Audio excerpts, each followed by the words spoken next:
The scene opens with a tense silence, the kind that feels heavier than words. Cameras pan across a dimly lit living room where Yandy Smith sits alone. Her phone face down on the glass table, the screen still lit from the last message she read. Her expression is unreadable, caught somewhere between heartbreak and exhaustion. It has been weeks since the rumors started that Mendices had been seen in Atlanta without his wedding ring, laughing too closely with someone who wasn't his wife. Blogs had torn them apart, fans had chosen sides, and for the first time, Yandy's silence had said more than any statement could. The producers wanted this moment, the moment when she would finally speak.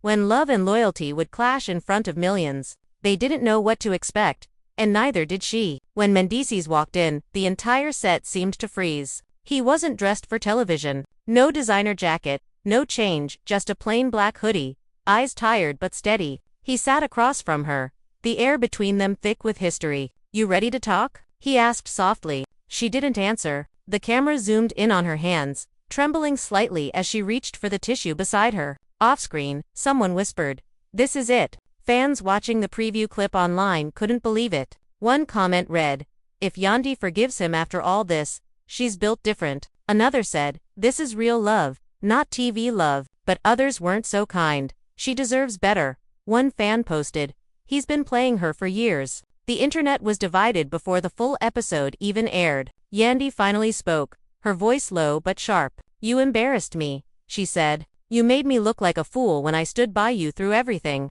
Do you even understand what that feels like?" Mendices leaned forward, his voice breaking slightly. "I messed up, but I never stopped loving you. Not for a second." The room went quiet again. Even the crew seemed afraid to move. Every sound, the hum of the camera, the faint buzz of lights felt amplified. Mendices continued, "I lost focus, not feelings. I thought I was protecting you by staying quiet, but silence just made it worse." Yandy's eyes glistened, but she kept her composure. "You don't get to decide when I hurt," she said. "You don't get to control the story anymore." A long pause followed, then an expected leash took his hand. "But you do get one last chance to prove me wrong." That moment, captured on camera, sent shockwaves through social media. Fans replayed it again and again, trying to decode every glance, every word, every breath between them. "This right here is grown love," one fan tweeted. "The way she still looks at him, that's forgiveness." Producers ended the segment with a close-up of their hands clasped together,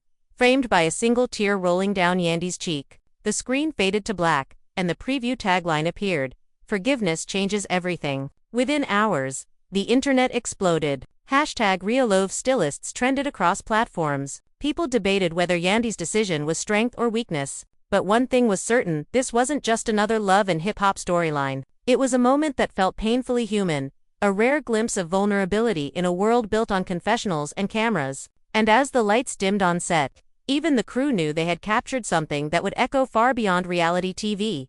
Under the dim studio lights, Yandy sat with her back straight, her face calm, but her eyes told a different story. She wasn't there for show anymore. She was there for closure. The producers whispered behind the cameras, trying to predict how the scene would play out, but no one could. This was real emotion, raw and unscripted. Mendices sat opposite her, hands clasped together, the faint sound of his breathing caught by the mic. Everyone knew what was at stake. Years of love, years of sacrifice, years of public humiliation. And now, the world was watching again. "So what do you want from me?" Yandy finally said, her tone steady but tired. Mendices looked down, then up again, his eyes filled with regret. "I want peace," he said, "and I want you to know that I never stopped being yours." She almost laughed, but it wasn't out of amusement. It was disbelief. Peace? After everything? After the messages, the photos, the lies? She shook her head slowly. "You think peace comes easy for me? You think I can just wake up and forget what the internet reminded me of every single day?" Mendices leaned forward, elbows on his knees, searching her eyes. "You've seen me at my worst," he said quietly, "and I've seen you hold us together when I couldn't. I didn't cheat. I didn't do what they said I did. I was at that event, but not with her. She was there, yeah, but I didn't touch her. I swear on my kids, Yandy." She looked away, biting her lip. Her silence was louder than any accusation. In the control room, the director whispered, "Keep rolling." No one dared to interrupt. This was television gold, but it also felt too personal to be filmed. The tension wrapped around the air like smoke. "You said that before," Yandy replied finally. "You've said a lot of things before, but every time I start to trust again, something happens. Another story. Another rumor. I'm tired of defending you, Mendici. I'm tired of being the one who believes in love when everyone tells me I shouldn't. He nodded slowly, the guilt written across his face. I know, I made it hard for you. But look at me, please. She didn't. Yandy, he said again, his voice breaking.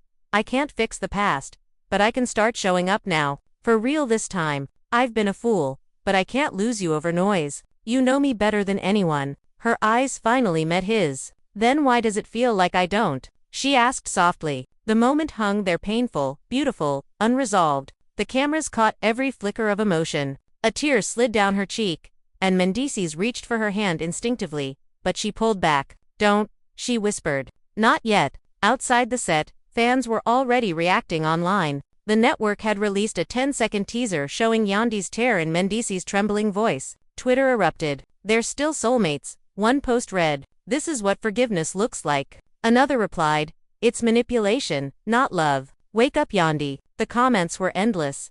A digital courtroom debating their relationship in real time. Back in the room, Mendices sat silently, letting her words sink in. You built everything we have, he said finally. The businesses, the brand, the home. You're stronger than me, I'll admit that, but I never meant to drag you through pain. I was lost in my pride. When people said things, I stayed quiet because I thought you knew my heart, but I get it now. Silence can hurt more than lies. Yandy wiped her face with the tissue she'd been clutching since he arrived. It's not just the silence, she said. It's the pattern. You disappear when things get hard. You always have. And I'm the one left to answer the questions. To protect our name, to protect the kids. Mendices nodded slowly. You're right, he said. And I've been thinking about that every day since you stopped picking up my calls. I didn't know how to face you. I didn't know what to say. Say the truth, she interrupted. That's all I've ever wanted. The air thickened again. Even the cameramen could feel it. One of them wiped a tear discreetly, pretending to adjust the lens. Mendices took a deep breath. The truth is, he said, I've been selfish. I thought I could protect my image and my ego without realizing I was destroying the only thing real in my life. You? His voice cracked on the last word. And for the first time, Yandy didn't look angry, she looked heartbroken. Her phone buzzed on the table again, a text notification lighting up the screen. She glanced at it and sighed. You know what that is? She asked. Another blog update. Another headline about us. Yandy and Mendices' marriage on the rocks. Sources claim he's moved out. It never ends. Even when I try to stay quiet, they twist it. And the worst part is, they might not be wrong. He looked down, eyes glistening. Then let's change the story, he said. Not for them, for us. She studied him, unsure whether to believe him or to protect herself again. You always say that, she murmured. You talk about changing, about healing, about being better. But love isn't a press statement. It's not a camera moment. It's what happens after the cameras stop. For a long time, neither of them spoke. The only sound was the faint hum of the studio lights. Then Mendices whispered, "Then let's start after this. No cameras, no producers, just us." Yandy's lips parted slightly, but no words came. She wanted to believe him. She wanted to believe that this wasn't another scripted apology for ratings. You think love can survive all this? She asked quietly. The gossip, the hate, the distance. It already has, he said. You're still here. Her breath caught for a moment. She turned her face away so the camera wouldn't catch her tears, but it did. It caught everything, the vulnerability, the doubt, the flicker of hope she was trying to hide. In the control booth, one of the producers whispered, "We have gold," but the director shook his head. "No," he said, "we have something real." Mendices reached out again, slower this time. She didn't pull away. His hand brushed hers, hesitant, like he was asking for permission. "I'm not perfect," he said softly, "but I want to spend whatever's left of my life trying to be the man you believed I could be." Yandy's eyes lifted to meet his. "You better mean that," she said, "because this is your last chance." Outside, the world had already taken sides. But in that small studio, under the harsh lights and quiet pressure, forgiveness started to take shape, not as an announcement, but as a fragile truth between two people who had loved too long to let go completely. And as the crew packed up for the night, Yandy stayed seated, staring at the empty chair across from her. The cameras were off now, but her heart was still recording. The next morning, Atlanta woke up buzzing. Clips from the tense meeting between Yandy and Mendices had already gone viral overnight. Fan pages were flooded with comments, edits, and slow-motion replays of that final moment when she didn't pull her hand away. Did y'all see the way he looked at her? One comment read. Another said, this is real love, not the fake stuff. Others weren't as forgiving. He's only saying sorry because the cameras are on. One viewer wrote. The internet had turned their marriage into a public referendum, and everyone had an opinion. Inside her home, Yandy sat by the kitchen window, her phone vibrating endlessly. Emails, mentions, messages, all of them blurring into one long noise. Her assistant, Brianna, walked in holding 2 mugs of coffee. It's crazy out there, she said. TMZ called twice. They want a follow-up interview. Yandy sighed. They always want more, she said softly. Even when there's nothing left to give. She stared out the window, watching the sunlight crawl over the garden. The same place where her kids had played just hours before. I didn't do that for the show, she continued. I just needed to say what's been sitting in my chest for months. Brianna hesitated. So what now? You think he's really changed? Yandy didn't answer right away. I don't know, she said finally. I saw something in his eyes last night, fear, maybe. Regret, but I've seen that before. Change isn't about what people say when they're caught. It's about what they do when no one's watching. Across town, Mendices sat in his car outside his friend's studio, scrolling through his phone. The comments hit him hard, some supportive, others brutal. He leaned back against the seat, running his hands over his face. Man, I really messed up, he muttered. His phone rang. It was Scrappy. Yo, bro, Scrappy said, his voice half amused, half concerned. You trending again. Y'all broke the internet last night. Mendices gave a small laugh. Yeah, I saw. They think I'm acting. So don't act then, Scrappy replied. Show her. Take her out. Do something that ain't for the gram. Remind her you're real. She don't trust me, Mendices said. And she's got every reason not to. Scrappy paused. Then earn it. You got one of the strongest women out here. Bro, don't make her regret still loving you. The line went quiet after that, both of them lost in thought. Later that day, Yandy's phone buzzed again. A text from Mendices read. Can we talk? No cameras this time. She stared at it for a long moment before replying. 1 hour. Same cafe as before. She dressed simply jeans, a white blouse, hair tied back. When she arrived, he was already there, standing outside with his hands in his pockets. The awkwardness between them was palpable, but different from before. Softer, almost vulnerable. Thanks for coming, he said quietly. She nodded. You said no cameras. That's a start. They went inside and sat at a corner booth, the smell of roasted coffee filling the air. The waitress recognized them instantly but stayed professional, pretending not to notice the tension. For a while, neither of them spoke. Mendices broke the silence first. I've been thinking about everything you said, he began. How I disappear, how I stay quiet when I should speak up. You were right about all of it. Yandy stirred her coffee, eyes fixed on the cup. It's not about being right, she said. It's about being honest. We both failed somewhere. He nodded slowly. I took you for granted, he admitted. You held everything down, business, kids, reputation, while I was too busy defending my pride. I kept saying I didn't cheat, but that doesn't mean I didn't hurt you. She looked up, surprised by his tone. What changed? She asked. Why now? He hesitated, then smiled faintly. You did. Last night, when you looked at me like you were done, it scared me more than anything. I realized if I lost you, nothing else would matter. The words hung in the air, heavy with sincerity. For a moment, the noise of the cafe faded. Yandy's expression softened. You can't just say that and expect me to forget everything, she said quietly. Love isn't a reset button. I know, he replied. That's why I don't want a reset. I want to rebuild. Their conversation continued for over an hour, moving through old wounds, laughter, even small memories of when things were good. She reminded him of the nights they stayed up planning their future.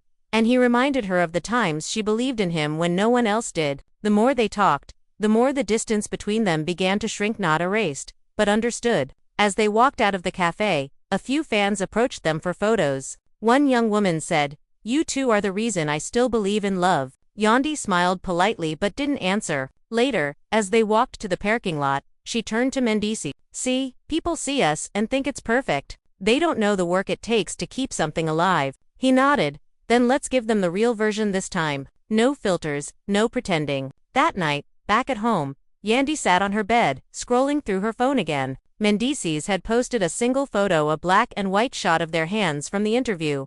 Captioned, Some love is worth fighting for. The comments were endless. Fans poured out their emotions. I cried watching y'all last night, one said. If they can forgive each other, maybe we all can. But beneath the sea of hearts were darker messages to, don't fall for it again, Yandy. Once a liar, always a liar. She read them all quietly, then put the phone face down. She lay back against the pillows, staring at the ceiling. Forgiveness wasn't a word, it was a choice. One she wasn't sure she could make completely yet, but she could feel something shifting inside her, something lighter than the anger she had carried for so long. Maybe it was hope. Maybe it was exhaustion. Maybe both. Outside, the night was quiet. The city lights flickered through her window, and her phone buzzed again. A text from Mendy. Thank you for showing up today. I won't waste it this time. She smiled faintly, typing back, we'll see.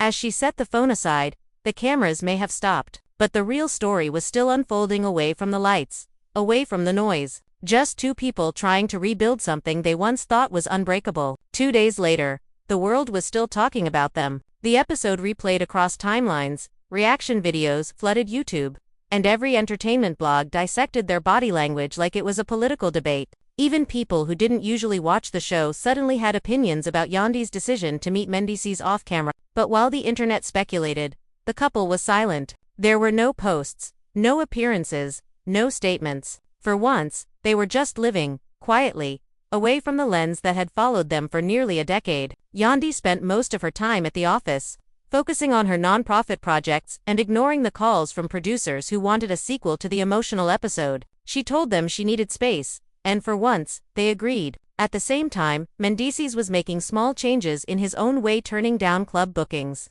skipping parties, spending evenings with the kids instead. It wasn't grand or public. It was steady, private, almost invisible to anyone who wasn't looking closely. And that was exactly how Yandy wanted it. Still, the shadow of the past lingered. One afternoon, she walked into her office and found her assistant holding an envelope. Someone dropped this off, Brianna said. No return name. Inside were printed screenshots of messages, old ones, blurry, out of context, but enough to stir doubt. Yandy stared at them for a long moment, her throat tightening. She didn't know whether to laugh or cry. It was like the universe refused to let her heal in peace. That night, she called Mendices, her voice cold but controlled. We need to talk, she said. He showed up at her door 30 minutes later. She handed him the envelope without a word. He flipped through the pages, his face tightening. Where did this come from? He asked. Someone dropped it off, she said. You tell me if it's true. He threw the papers down on the table. It's not,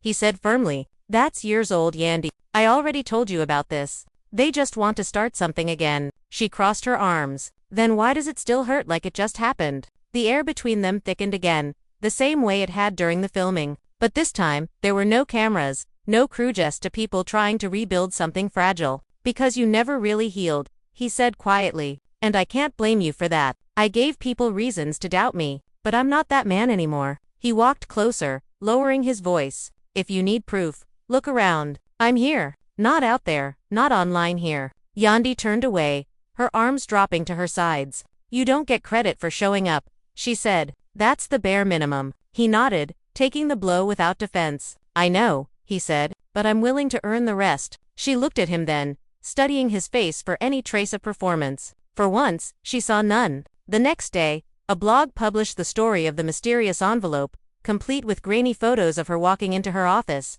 They titled it Yandy and Mendices Drama Reignites Trust Shattered Again. She wanted to scream. Instead, she closed her laptop and called him. We're not feeding this, she said. No statements, no comments. He agreed. Let them talk, he said. We'll just live. That evening, he showed up at her doorstep again, holding takeout and a nervous smile. Thought maybe we could eat together, he said. She hesitated but stepped aside. Dinner was quiet, but comfortable. The kids ran through the house laughing, the sound cutting through the tension like light through fog. Remember when they were babies? He said. We used to argue about who'd change the diapers. She laughed softly. Yeah, and you always lost. For a while, they just talked. Not about the past, not about forgiveness, just life, work, family, small things. And for the first time in months, Yandy felt the quiet warmth that had drawn her to him in the first place. When he left, he turned at the door and said, Thank you for letting me back in, even if it's just for dinner. She didn't answer, but she smiled, and that was enough. The next morning, she opened her phone and saw that the photo he'd posted, their hands together, was still trending. But this time, the comments were different. Less cynical, more hopeful. They're growing, someone wrote. "This is what love after pain looks like." Another said, "I didn't believe in forgiveness until now." Yandy scrolled through the messages, then turned the phone off. She wasn't doing this for them. This wasn't about likes or views or validation. It was about rediscovering peace, one small step at a time. By the weekend, they met again on camera, no mics, no pressure, just a walk through Piedmont Park, kids running ahead while they followed behind. The air was cool, the city skyline glowing faintly in the distance. "You think people can really start over?" he asked. "Not erase everything, but actually start again." She thought for a moment. "I think people can choose to," she said, "but it only works if both are willing to keep choosing, every single day." He nodded, glancing at her. "Then I choose you," he said. She didn't respond right away, but her hand brushed his as they walked. Small gesture, big meaning. It wasn't a declaration, not yet. It was a beginning. As the sun dipped low and the kids' laughter echoed across the grass, something shifted again. The anger that had weighed her down began to lift. Maybe this was forgiveness, not dramatic, not loud, but quiet, patient, unfinished. She didn't know where they'd end up, but for the first time in a long time, she wasn't afraid to find out. 3 nights later, Yandy sat by her bedroom window, the city lights flickering across her face like distant memories. She hadn't slept properly in days. Every time she closed her eyes, she saw flashes of the last few years, the fights, the long nights alone, the interviews where she smiled while her heart broke quietly off camera. She had built her life on loyalty, but now she was realizing loyalty came with a cost. The house was silent except for the soft hum of the air conditioner and the faint sound of her kids breathing in the next room. She held her phone in her hand, scrolling aimlessly until a new message popped up from Mendy's. "Thinking of you, not the cameras, just you." She stared at the message for a full minute before locking the phone again. Words were easy. Promises were easy. The hard part was trust, the kind that wasn't staged for television or typed into captions. She walked to the mirror and looked at herself. Same eyes, same face, but something in her expression had changed. She wasn't the same woman who cried silently when the world judged her. She had learned to survive, to rebuild herself every time someone tried to tear her down. Still, when she thought of him, her chest tightened. Meanwhile, across the city, Mendices sat in his studio, the soundboard in front of him quiet for once. He wasn't mixing music tonight. Instead, he was staring at a notepad filled with words he couldn't say out loud. How do you ask for forgiveness without sounding fake? How do you fix something that broke on television in front of millions? He picked up his phone and started recording a voice note, stopping halfway through, deleting, recording again. Finally, he spoke, his voice low. "I don't know if you'll ever believe me again, but I'm not trying to win fans anymore. I'm trying to win my family back." He sent it before he could change his mind. When Yandy listened to the message the next morning, she didn't reply, but she didn't delete it either. Instead, she played it again before heading out for her meeting. She had a full day, ad press calls, charity event planning, wardrobe fitting, but the voice note echoed in her mind. Later that evening, when she arrived at the event, the flashes of cameras and the noise of the crowd hit her all at once. She was used to attention, but tonight it felt heavier. People whispered as she passed, "That's Hertha, forgiveness queen." She smiled politely, even though she hated the nickname. Forgiveness wasn't a crown. It was a wound that kept reopening. Backstage, while getting her makeup retouched, her publicist leaned in. "Just so you know, Mendices is here." She froze. "What?" "The network invited him. They said it might be good for ratings if you're seen together." She looked down, taking a slow breath. "Ratings," she muttered. "It's always about ratings." When she walked out onto the red carpet, he was already there, black suit, silver chain, nervous smile. The photographers went wild as soon as they saw them near each other. He glanced at her, hesitant, as if asking for permission. She didn't speak, but she nodded slightly, and they posed side by side. Flashes erupted like lightning. "Look this way. Smile, Yandy. Is the marriage back on?" She didn't answer any of it. When the cameras stopped clicking, she whispered through her teeth, "You really think showing up fixes things?" He whispered back, "No, but showing up is a start." Later, inside the event, they sat together but barely spoke. The tension was thick enough to cut through. Halfway through the night, the host made a comment on stage, and give it up for the couple, proving that love survives anything. The crowd clapped, the cameras panned to them, and she forced a smile. When the applause ended, she leaned closer to him and said quietly, "You owe me more than photo ops." After the event, they left separately. She went home in silence, while he drove through Atlanta's empty streets, thinking about how many times he had promised to do better, He ended up at the small park near their old apartment, the one where he'd first proposed to her years ago. Sitting on the same bench, he whispered to himself, "You either fight for it, or you lose it forever." The next morning, she woke up to see a video clip trending.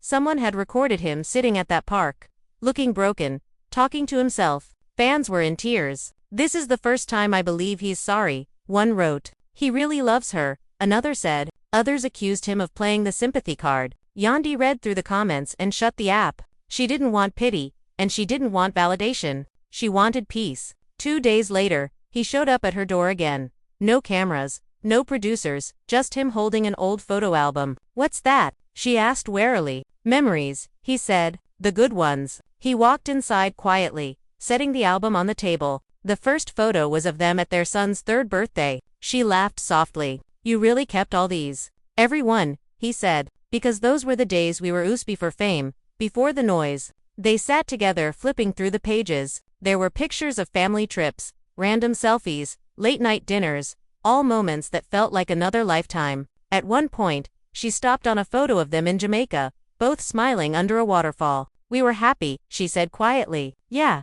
he replied, "and we still can be." She looked up at him, her eyes unreadable. "Maybe," she said, "but happiness isn't nostalgia, it's effort." He smiled sadly. "Then let me put in the effort." As the days passed, he started showing up more, not to win her, but to help. He took the kids to school, fixed things around the house, cooked dinner some nights. At first she thought it was temporary guilt, but slowly, she began to see consistency. He wasn't trying to impress her anymore. He was trying to be present, and that's what she had been asking for all along. One evening, after dinner, she found him in the living room helping their daughter with homework. It was a simple sight, but it hit her harder than any apology ever had. When their daughter ran upstairs, Yandy stood quietly in the doorway. "This is what I missed," she said. He looked up. "What? You?" she replied. "The version of you that's actually here." He stood, walking toward her. "Then maybe that's where we start again." The internet soon noticed their quiet reconnection. Fan pages posted screenshots of them attending family events together, walking hand in hand, smiling again. Some accused them of using forgiveness as a publicity tool, but most people celebrated them as an example of endurance. "They made it through everything." One comment said, "Black love wins again." But inside the walls of their home, the reality was more complex. They still fought, sometimes small arguments about trust, about communication, about the scars that didn't fade. One night, during a particularly heated moment, Yandy shouted, "You don't get to tell me how to heal." He froze, eyes wide. She immediately regretted yelling, but it was too late. "I know," he said quietly. "I just want to be here while you do." The words disarmed her completely. After that, something softened between them. She began to let him in again, not fully, but enough to start rebuilding what fame and pride had broken. She posted a simple message one morning.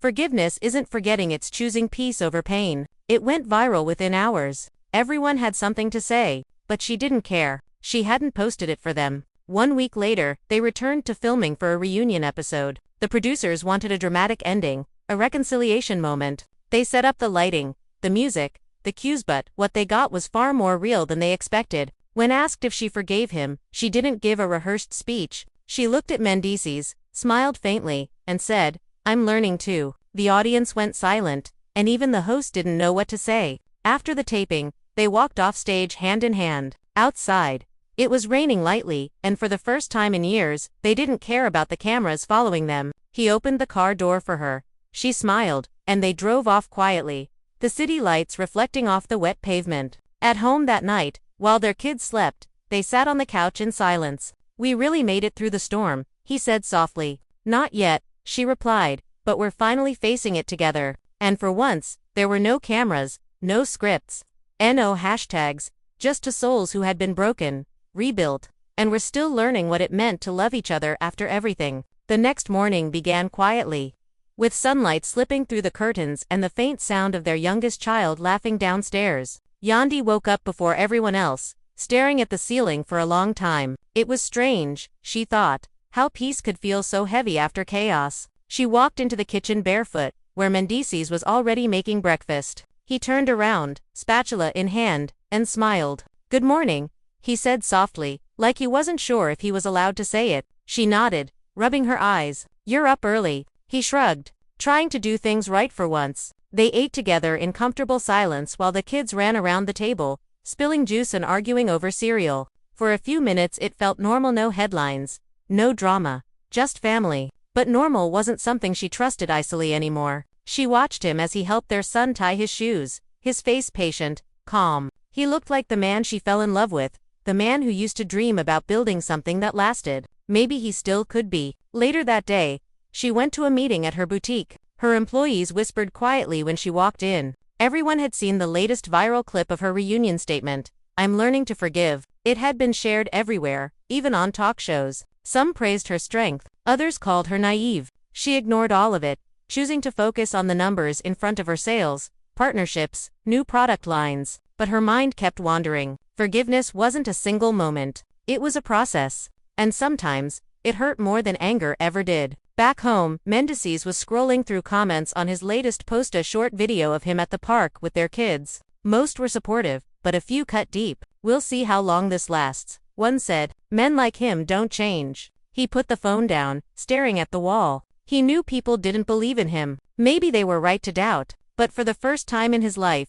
he wanted to prove something, not to the world, but to the woman who still looked at him like she was trying to decide whether to stay or leave. That evening, she came home exhausted. He met her at the door, offering to take her bag. "You good?" he asked. "Long day," she said, kicking off her heels. He followed her into the kitchen, where she poured a glass of water and leaned against the counter. "They want me to do another interview about the reunion," she said. "I told them no. I'm tired of explaining us to strangers." He nodded. "Good. Some things ain't for them." She looked up at him, studying his face. "You really mean that?" He nodded again.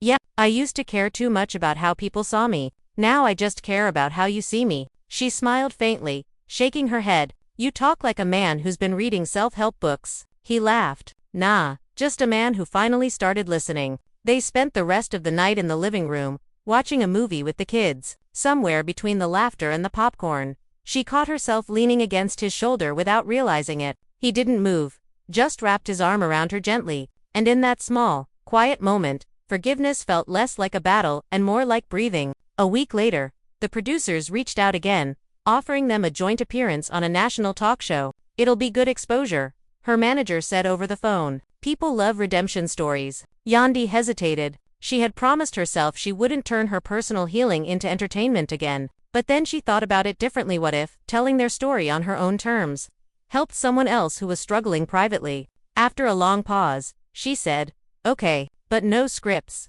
no fake drama, just truth." The day of the interview arrived. She wore a simple cream dress, minimal jewelry, nothing flashy. Mendices sat beside her, calm but visibly nervous. When the host asked about the past year, she took a deep breath. "We went through things that broke us," she said, "and not everything was public. What people saw was just a fraction. Forgiveness didn't come easy. It still doesn't.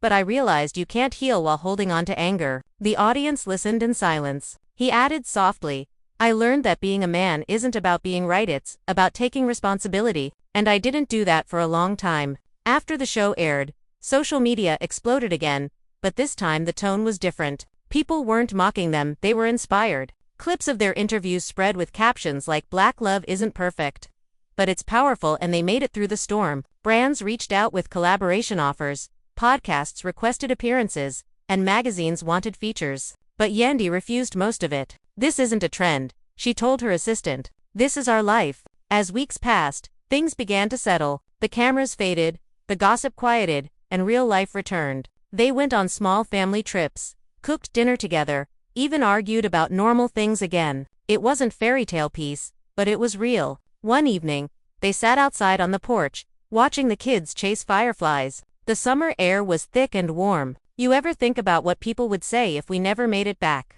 he asked.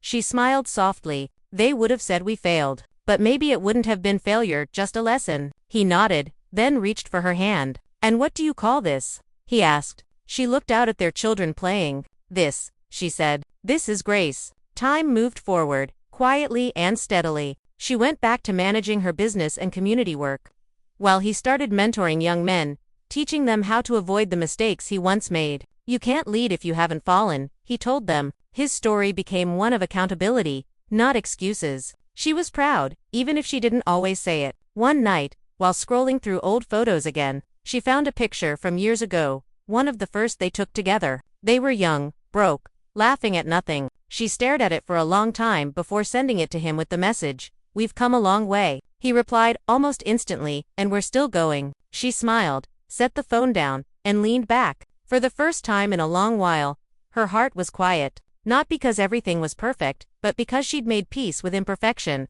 Forgiveness hadn't fixed them, it had simply made space for them to start over. And as the night deepened, she thought of the words she'd said on camera weeks earlier, "I'm learning to forgive." Now, she realized, she already had. Weeks turned into months, and the noise of the internet slowly faded behind them. What was once a public spectacle had become private healing. Yandy and Mendices no longer needed to prove anything, not to the cameras, not to the fans, not even to each other. They were learning to exist in the quiet. The house no longer felt divided, and dinners didn't feel like performances anymore. They were just a family again, living moment to moment. But peace never stayed simple for long. One morning, as Yandy scrolled through her emails, she found a message from a producer she hadn't spoken to in almost a year. The subject line read, "Exclusive opportunity documentary pitch." She opened it reluctantly. "The network wants to do a follow-up special about your journey, your growth, your forgiveness, the way you rebuilt your marriage. We want to show the real side this time. Full creative control.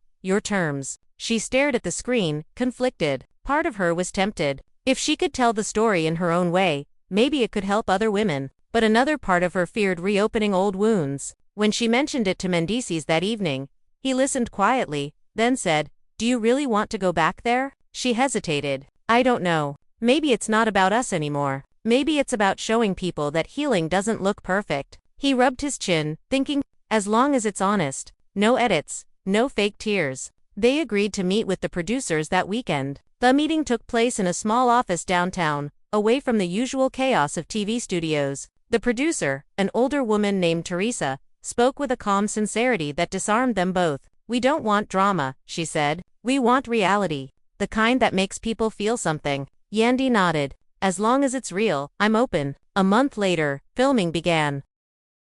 But this time, there were no staged arguments or fake reconciliations. The cameras followed them through their actual lives, mornings at home, community events, kids' school days, late-night conversations about life and faith. Yandy was nervous at first, afraid the presence of cameras would destroy the fragile peace they'd built. But surprisingly, it didn't.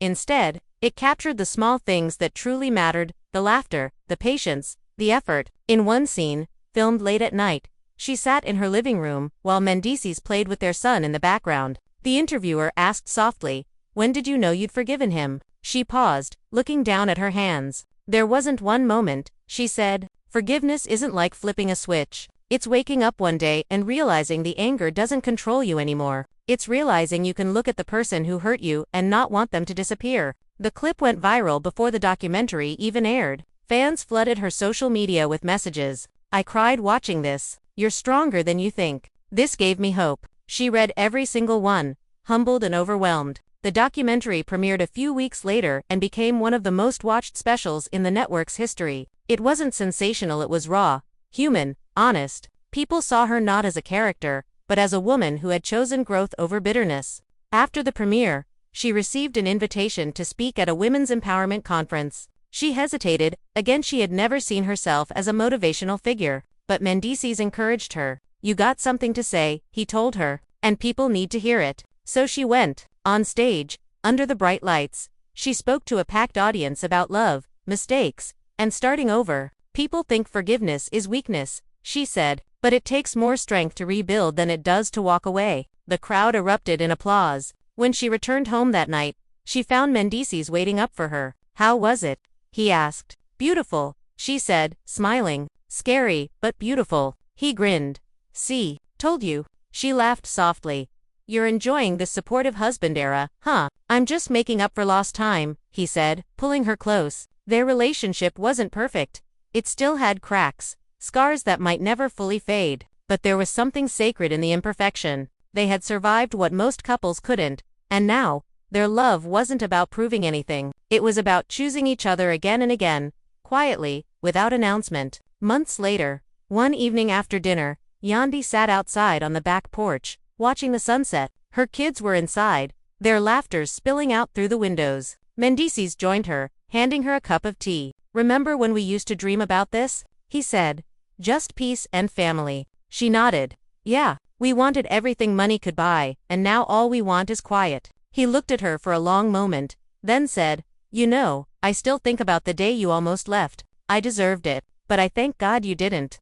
She turned to him, eyes soft.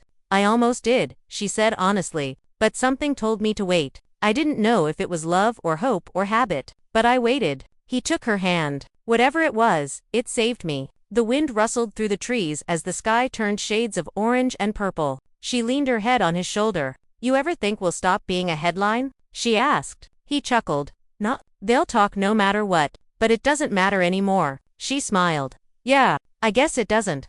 Later that night, when everyone was asleep, she opened her journal and began to write. Love isn't about never breaking, it's about deciding that some things are worth putting back together. She closed the notebook, placed it on her nightstand, and turned off the light. For the first time in years, she slept soundly. The next test arrived when no one expected it. A late-night podcast host nobody had heard of before dropped a bombshell episode titled The Truth, about Mendices and the DMs. Within an hour, it climbed the trending charts, pushed by gossip accounts and bored night owls who loved to see a happy ending wobble. A distorted voice claimed to be a woman from Houston who said she had messages, who said he flew her out, who said he promised her the world and then disappeared. Screenshots flashed on the podcast's YouTube version, cropped tight, names blurred. The captions screamed proof while the dates told a story that did not quite add up. Still, the damage was done. Fans were shocked. Emotions ran high. The family was left divided again, not inside the house but in the comments, in the group chats, in the calls from cousins who meant well but still asked, "Sis, you seen this?" Yandy was in a rideshare coming back from a late meeting when Brianna texted the link. She watched the clip twice, her face still as stone. The driver glanced at her in the mirror and said nothing. Even strangers knew when silence was safer. At home, Mendices sat at the kitchen table with the mail scattered like small white flags of surrender. He looked up as she walked in. She placed her phone on the table and pressed play. The distorted voice filled the room, hollow and theatrical. When it ended, the house felt colder. "Is it you?" she asked softly, not accusing, not comforting, just honest. "No," he said, steady, "and I can prove it." He reached for his phone and pulled up flight records, bank statements, old emails. The kind of boring data that never trends but always tells the truth. The dates in the podcast overlapped with a charity tour they had done together, with school drop-offs, with a live event where they'd been photographed at the exact time the host claimed he was in Houston. He slid the proof across the table one by one. Logic is rarely romantic, but that night it felt like love. She followed the paper trail with her eyes, then exhaled the breath she had been holding. "Okay," she said, "then we don't feed it." The next morning they woke to chaos anyway. A popular blog ran with the rumor, trimming the doubt and inflating the scandal. The headline said Mendices caught again, and left the question mark dangling like a hook. He started to respond on Instagram, but she touched his hand. "No, we're not fighting a ghost." He deleted the draft. Instead, they called their lawyer and a cybersecurity friend who owed Yandy a favor. By afternoon, the friend reported back. The screenshots had metadata inconsistencies. The timestamps were manipulated, and the handle watermarks suggested an editing app used for fakes. A deeper forensic check on the audio showed a cloned voice. It wasn't even a good one. That night, Yandy recorded a short video in her office. Hair pulled back, no makeup, eyes clear. She didn't address the rumor directly. She addressed her boundaries. "Truth does not need volume," she said. "We are good. We are focused on our family. Don't let strangers profit off your pain or ours." The clip was calm but firm. It landed like a stone in a noisy river and the splash was enough. Supporters rallied. Even a few celebrities reposted it with the caption, "Protect Peace." By morning, the podcast episode had been flagged, then removed for manipulated content after a manual review. The host tried to pivot to another conspiracy, but the wave had already broken. Still, the scare left a residue. That weekend, while the kids were at a friend's birthday party, they walked the Beltline quietly, hands brushing, minds racing. "Every time we start breathing, something tries to choke us," Yandy said. "Maybe that's the lesson," he replied. "We learn how to breathe underwater." She smiled despite herself. "You and your metaphors." He squeezed her fingers. "Look,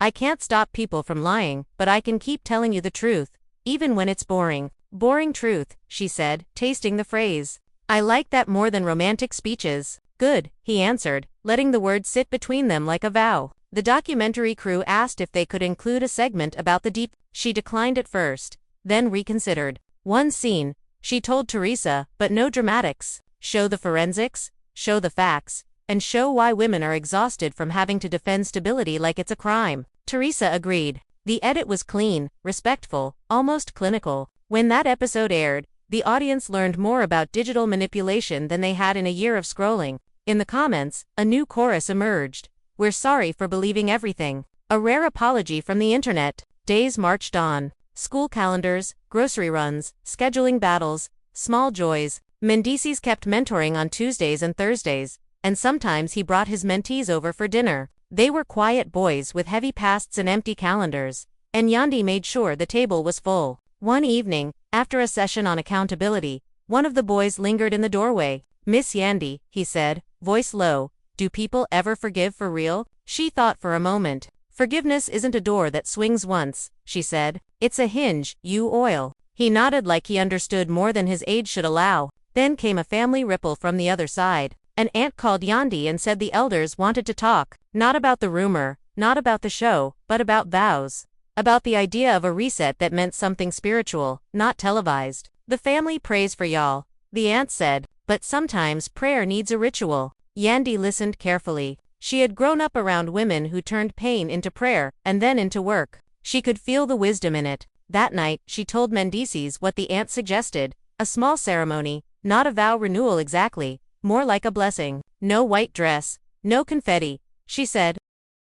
Just hands on our shoulders and names spoken in love. He nodded, eyes bright. Let's do it. They chose a Sunday. The house filled with smell of stewed okra and roasted chicken and incense brought by a cousin who swore it healed rheums. The elders sat in a circle, and the younger ones stood behind them in soft rows. The kids darted in and out, curious and restless. When it was time, Yandy and Mendices stood in the center and bowed their heads. The aunt placed her palms on their shoulders. The old man who once scolded them for filming their pain led the prayer. He spoke of humility and repair, of truth that doesn't shout, and love that does not panic. No cameras, no microphones, tears that weren't content, only release. After, they ate together, laughter bubbling to the ceiling until it felt like a roof of joy. Monday tried to steal it back, as Mondays do. Emails, deadlines, a shipping delay at the boutique.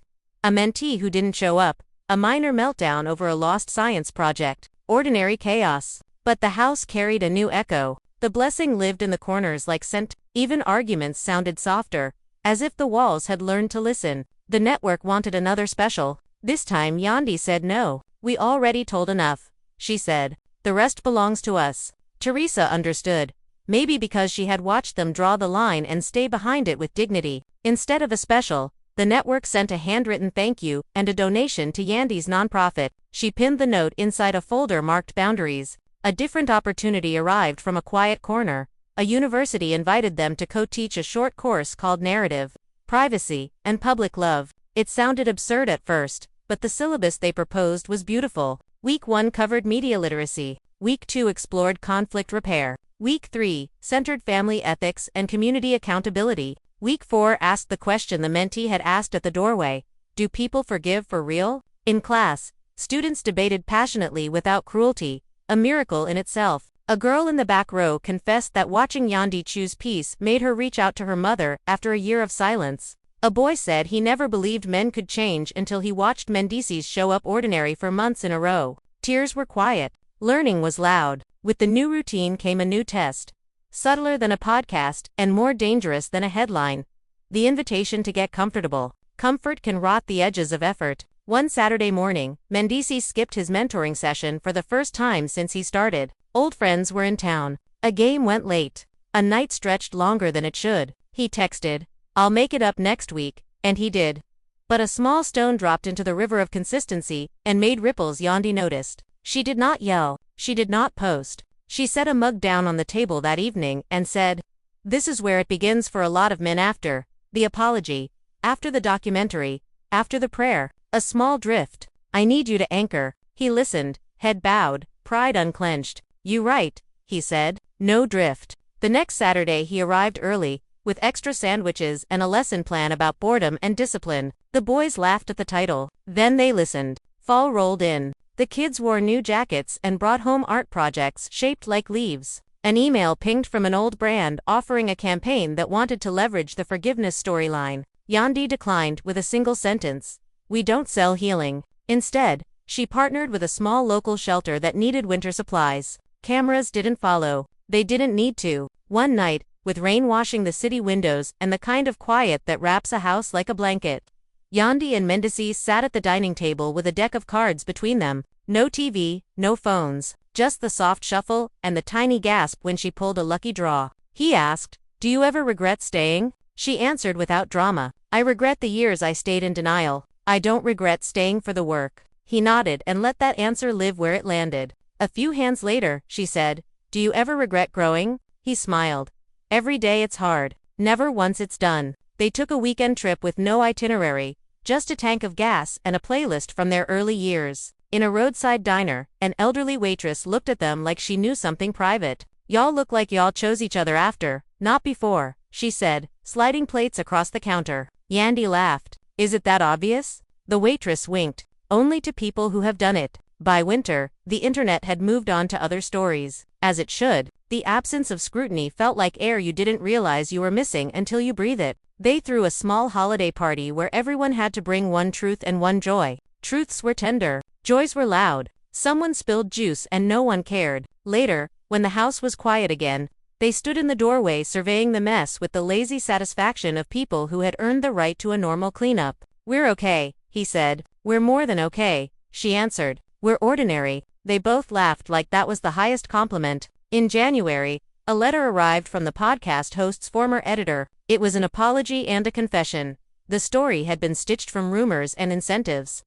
The pressure to grow subscribers, the lure of making a name. Included was a notarized statement. Yandy read it once, then folded it and placed it in the folder with the network's "Thank You" and the Blessing program from their Sunday. Documents of a season, artifacts of a war survived. Spring brought a different kind of headline they couldn't control. A cousin got into trouble. A nephew needed a couch. A neighbor's son needed bail. The village was calling, as villages do. Yandy and Mendices stepped in where they could and said no where they had to. Boundaries held. Love stretched. The kids learned by watching, which is the only real way kids ever learn. On a warm night that felt like a reward, they hosted a barbecue in the backyard. Music, low, grill popping, kids racing, uncles arguing gently about sports. As the stars arrived one by one, their mentees gathered near the porch and asked for a story. Not the TV version, not the documentary version. The real one. Mendices started, faltered, then found the right tone. "I hurt the person who knew me best," he said. "Then I tried to fix it by being loud. It didn't work. So I tried being consistent. And it still took time. The trick wasn't the grand gesture. It was the quiet chore, the on-time arrival, the boring truth." He pointed to the recycling bin, the patched fence, the calendar pinned inside the pantry. "This is where love lives most days." The boys nodded like they were hearing a secret and a cliché at once. Both were true. Later, when the last guest left and the night smoothed down around them, Yandy leaned against the porch rail and watched the sky. "Do you feel it?" she asked. "What?" "The shift from survival to stewardship. We're not just protecting our love anymore. We're responsible for how it teaches." He stepped beside her. "Then let's teach by living," he said. "No syllabus, just days." The phone on the kitchen counter buzzed and buzzed, ignored for once. Somewhere online, someone argued about a storyline from a show. Somewhere else, a new rumor about another couple started to grow. The world kept spinning the way it always does. Inside the house, dishes soaked, a candle burned low, a child turned over in sleep and sighed. Yandy reached for Mendices' hand, and he didn't flinch, didn't perform, didn't pose. He just held it, the way a person holds a railing on a moving train. Steady, unglamorous, necessary, in the dark. With nothing left to prove, they whispered the small promises that keep big ones alive. "I'll be on time. I'll tell the truth. I'll apologize fast. I'll choose us when it's fun and when it's not. I'll oil the hinge, and if the door sticks, I'll stay and work it open." When morning came, it came like it always does, without audience or applause. Coffee steamed, backpacks zipped, the calendar on the fridge claimed another square. And somewhere between the beep of the microwave and the thud of sneakers by the door, Yandy realized the headline had finally matched the life. Not because the world believed it, but because she did. Real love still exists, she thought, but not the kind that makes you famous. The kind that makes you quiet. The kind that keeps showing up. The kind that survives the rumor, and the apology, and the drift, and the ordinary. And somehow grows softer and stronger at once. And then she smiled at the mundane miracle in front of her, poured juice into 2 small cups, and called the kids to the table. Seasons turned again. The slow kind that happens when no one is counting. The city's pulse had changed. Fame had thinned, calm had thickened. Yandy's days were steady males meetings, the sound of her kids growing louder and older. Her house smelled of candles and paper and home. She didn't wake up searching for headlines anymore, didn't flinch at her notifications. The world still watched sometimes, but she had stopped performing for it. Mendices had changed, his laugh came easier, his temper didn't. The work he did with the boys in his mentorship program had expanded. They now held sessions twice a week in a rented church hall. One evening he brought Yandy there, just to show her how far the project had come. On the wall hung a banner the boys had made. Truth lives louder. She ran her fingers over the painted letters and smiled. You taught them that? She asked. Nah, he said quietly. They taught me. Their love had stopped trying to prove itself and started to mature quietly, like wood under varnish. There were still disagreements about money, about time, about the balance between work and family, but those arguments ended differently now. No slamming doors, no cold silences, just pauses, space to breathe, then the steady return. They had learned that forgiveness wasn't something you earned once. It had to be maintained, like oxygen. One spring morning, she woke to an email from a major network offering her a hosting spot for a relationship talk show. The offer was bigger than anything she'd received before. It would mean travel, press tours, long days under bright lights again. She read the email twice, excitement mixing with hesitation. When she told Mendices, he grinned. That's huge, he said. So why you look scared? She laughed. Because I remember what happened the last time we let cameras in. He nodded slowly. Then you control the lens this time. After weeks of discussion, she signed the contract, but only after they agreed to one condition: full creative control. She wanted the show to be about truth, not spectacle, not gossip, not betrayal disguised as entertainment. Real conversations about how people hurt and heal. When the first episode aired, it wasn't flashy. It was intimate to guests sitting across from her, talking about trust, silence, second chances. The audience loved it. Ratings climbed. But more than that, letters poured in. You made me call my husband, one woman wrote. You made me forgive myself, another said. At home, Mendices watched every episode from the couch, proud but quiet. He didn't need to be part of it. This was her turn to lead. One night, after an especially emotional episode about broken families, she came home drained. He met her at the door with tea and a blanket. You carrying other people's pain now? He said. Don't forget to put some down. She smiled. You sound like the host. But peace, once again, wasn't permanent.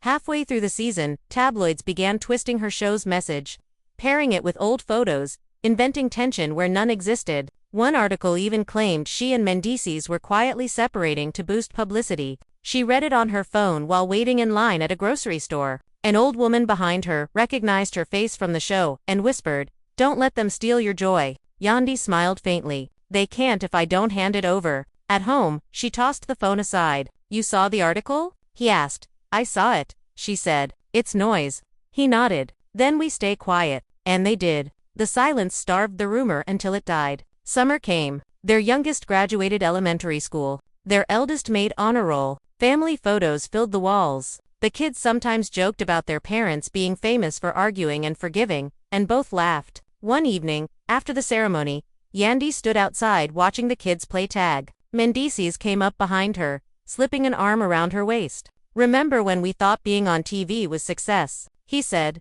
This feels better. She leaned into him. It's real. Time passed gently. Her show continued, but she never let it consume their home. He continued his mentorship work, teaching boys how to stay accountable, how to build quietly instead of loudly. The house became a rhythm of work and rest, forgiveness and laughter, sound and stillness. Years later, the same network that had once fed off their chaos invited them for a 10-year retrospective. They declined politely. Instead, they released a short statement. We've said everything that needed to be said. Now we're just living. The public applauded the grace in it. And then, finally, they were left alone. On their anniversary, they didn't travel anywhere fancy. They stayed home, cooked together, and played old music. At one point, she looked across the table and whispered, "You remember that night in the studio, when I said don't touch me?" He nodded slowly. "Yeah, I think about it a lot." She reached for his hand. "You can now." He smiled. Finally, outside, the city lights blinked softly, indifferent and beautiful. Inside, the house was quiet except for the hum of life dishes drying, laughter upstairs, love still unfolding. Forgiveness had stopped being a story to tell. It had become the way they lived. Years slipped into a rhythm so steady that sometimes they forgot how unusual it was to live without cameras. The fame that once wrapped around their lives like a spotlight had softened into a dim, harmless glow. People still recognized them sometimes in airports, restaurants, charity galas, but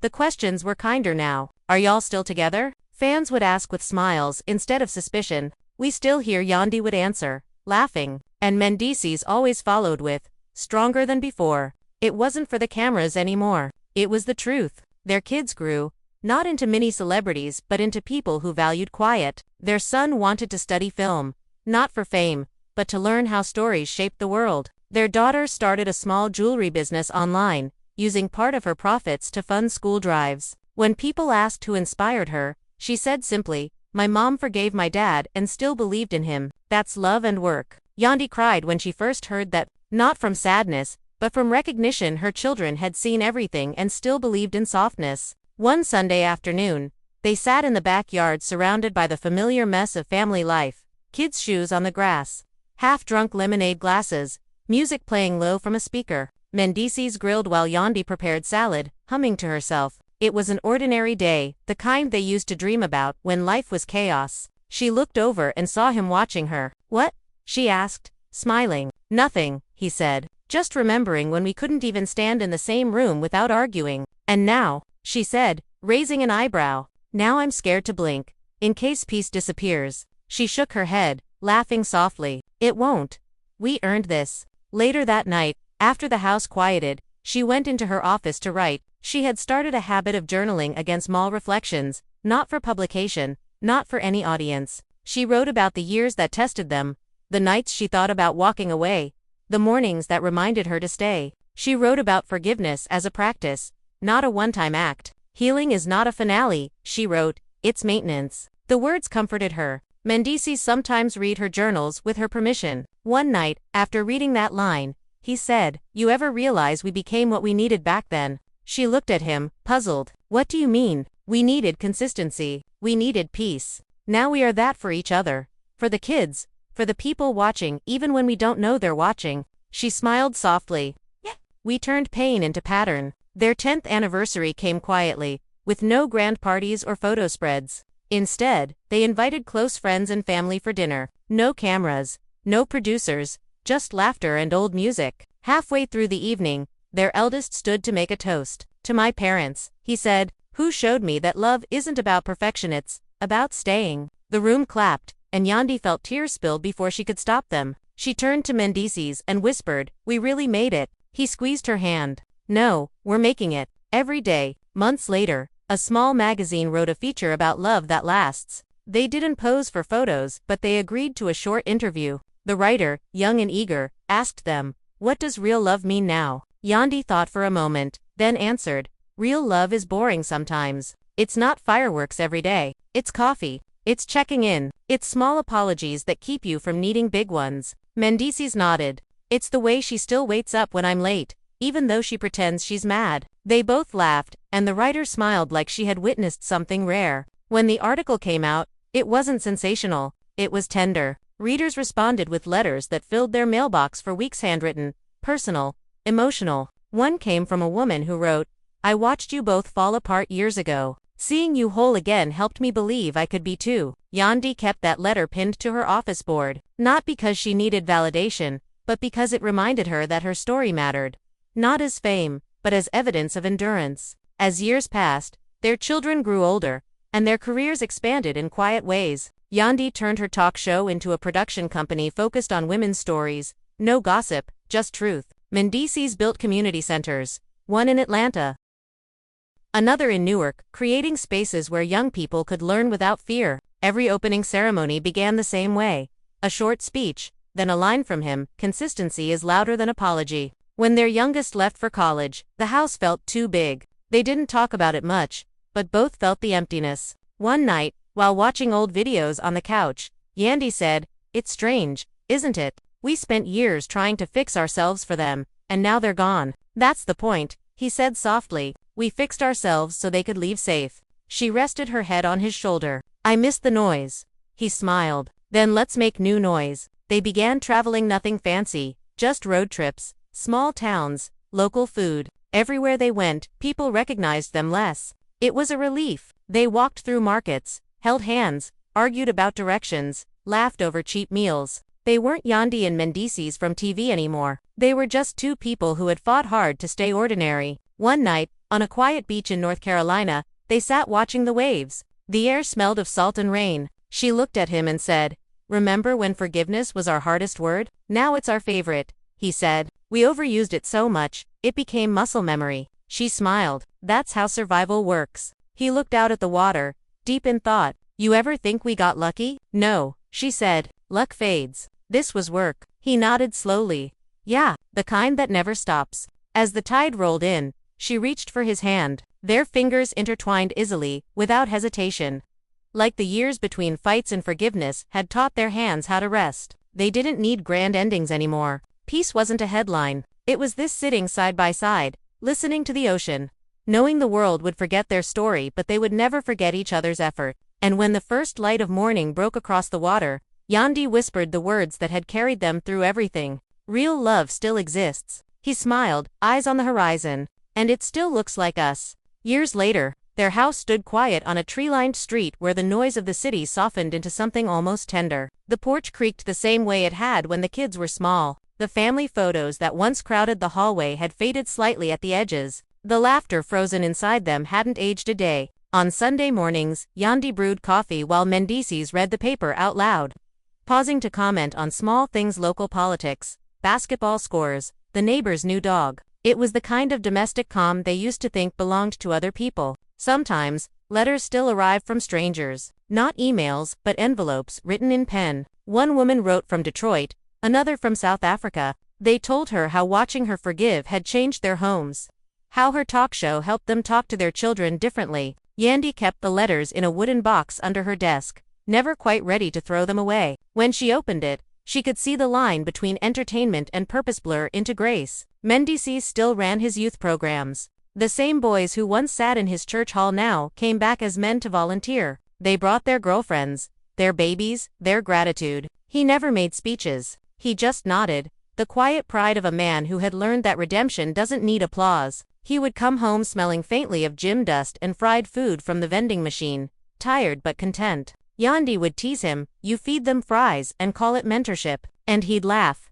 "Hey, they listen better when they eating." In late autumn, a local university awarded Yandy an honorary degree for her work in media ethics and women's empowerment. The ceremony was small, the applause genuine. When she gave her speech, she didn't talk about fame or forgiveness. She talked about learning to stay human in public. The hardest part, she told the students, is not surviving the noise. It's remembering who you are when the noise stops. When she returned home that evening, she found a note taped to the kitchen counter. It was from Mendices. "You did it? And you did it without losing yourself." Winter came. Holidays brought the children home again, grown now, confident, their laughter still echoing through the rooms. They filled the kitchen, arguing over recipes, playing old music. One night, after everyone had gone to bed, Yandy stood at the sink, washing dishes, watching her reflection in the dark window. Mendices came up behind her and rested his chin on her shoulder. "They turned out good," he said softly. She nodded. "They watched us fight for better. That's what raised them." He kissed her cheek,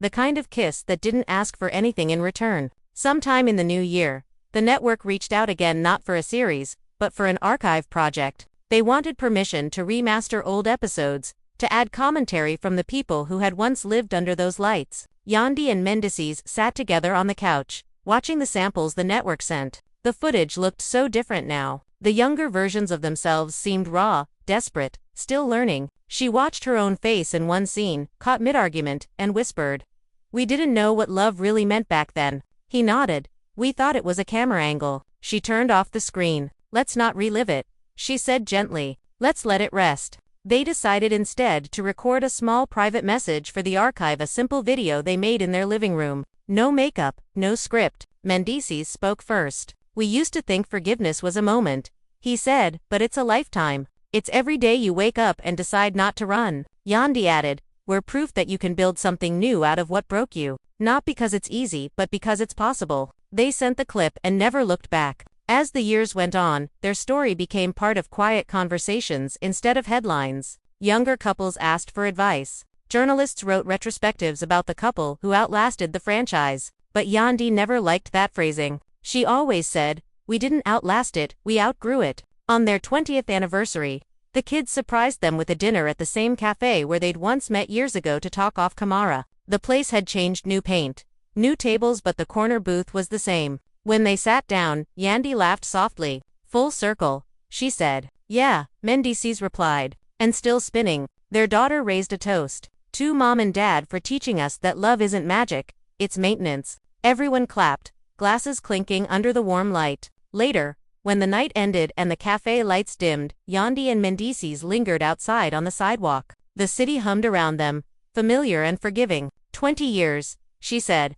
"Can you believe it?" "I can now," he answered. She smiled, slipping her hand into his. "You still my headache, and you still my cure." They laughed, the kind of laugh that comes from people who have earned the right to find each other funny again. That night, back at home, Yandy opened her journal for what might have been the last time. She wrote slowly, letting the ink dry before turning the page. "We used to think our story was about pain. It was really about practice. Forgiveness, faith, patience, effort. The work never ends, but neither does the reward." She closed the book, placed it on the shelf beside the photo album that started it all, and turned off the lamp. In the quiet, Mendices reached over and took her hand. They didn't speak. They didn't need to. Outside, the wind pressed softly against the windows, and the house breathed with them, steady, alive, unbroken. Real love still existed, and it had learned to rest. Spring returned with its slow promise of renewal, the air thick with rain and the smell of earth. The magnolia tree in their yard, the one they had planted when their youngest was born,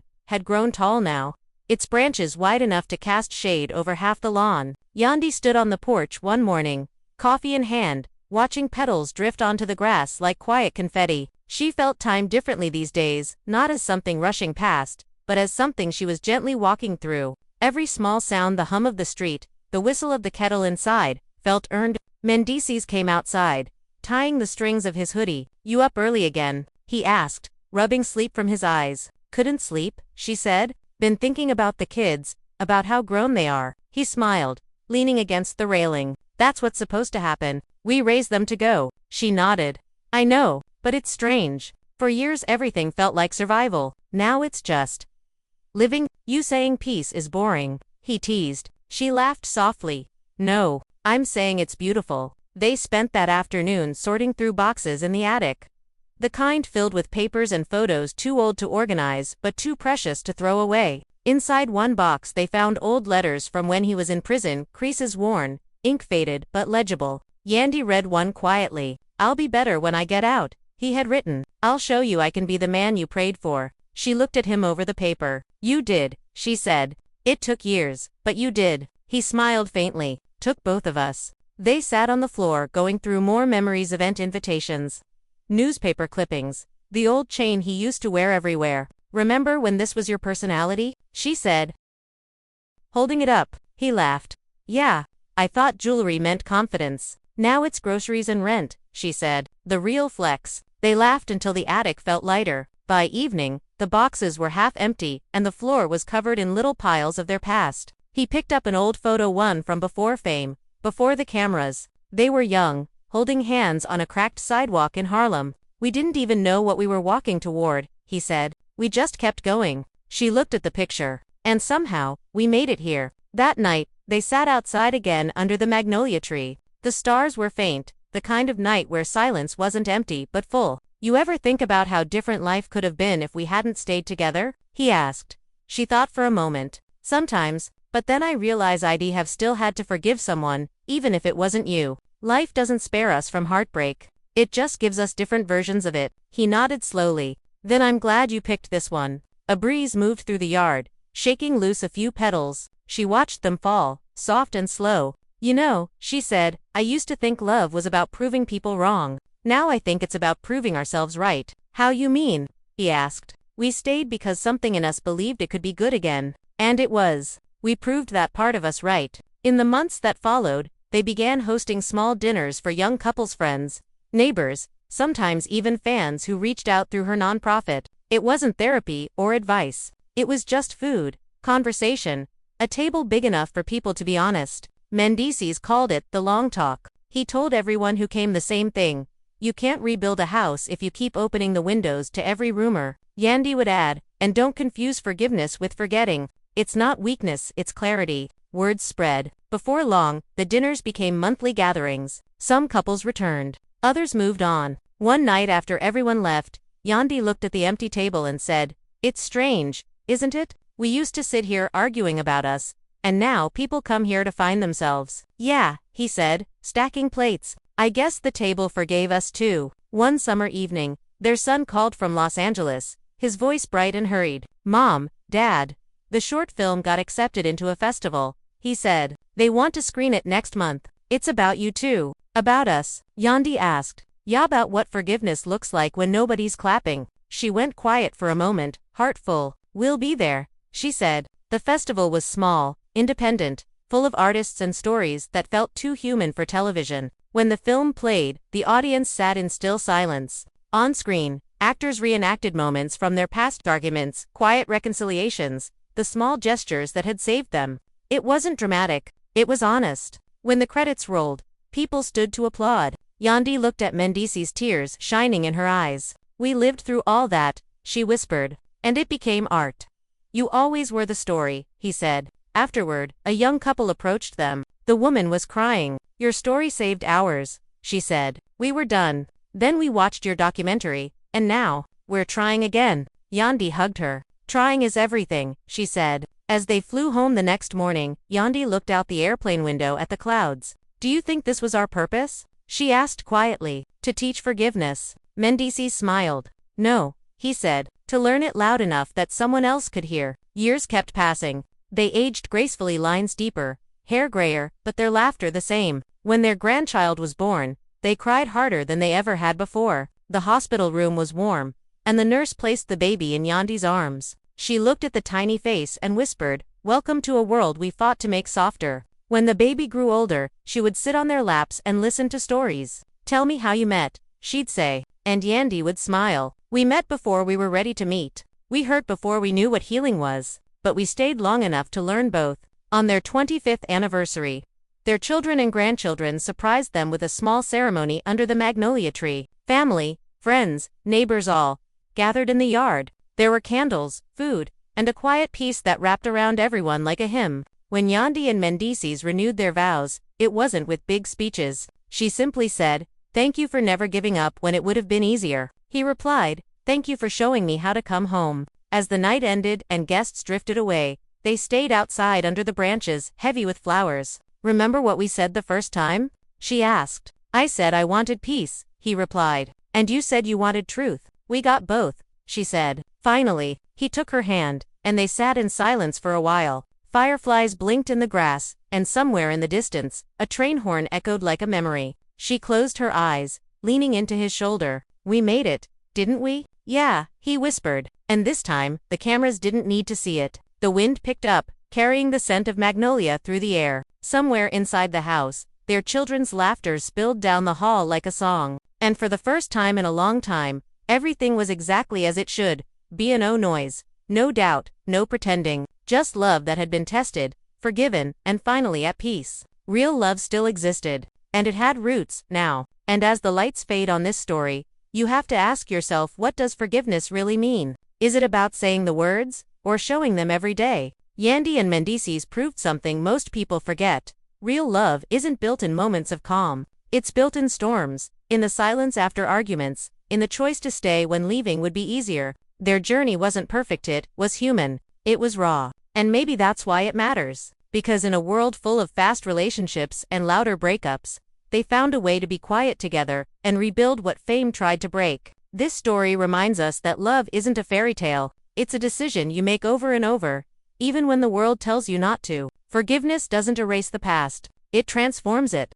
It turns mistakes into lessons and pain into proof that something worth saving existed in the first place. And that's what we all want, isn't it? To know that after everything, after the rumors, the distance, the hurt, someone will still reach across the table, take our hand, and say, "We're not done yet." So as you sit there watching, maybe you see a little of yourself in them. Maybe you've been Yandy holding it all together while the world watched you fall apart. Or maybe you've been Mendy trying to make things right after realizing too late what really mattered. Whichever side you've been on, remember, redemption isn't just for television. It's for anyone brave enough to admit they still care. What Yandy and Mendy's built wasn't just a marriage, it was a mirror. A reminder that love doesn't disappear when things get messy. It just waits for two people willing to clean it up together. Because forgiveness, real forgiveness, doesn't happen in a single scene, it happens in the quiet years that follow. When no one's watching, when no one's clapping, when it's just you and the person you decided to fight for. And if their story touched you,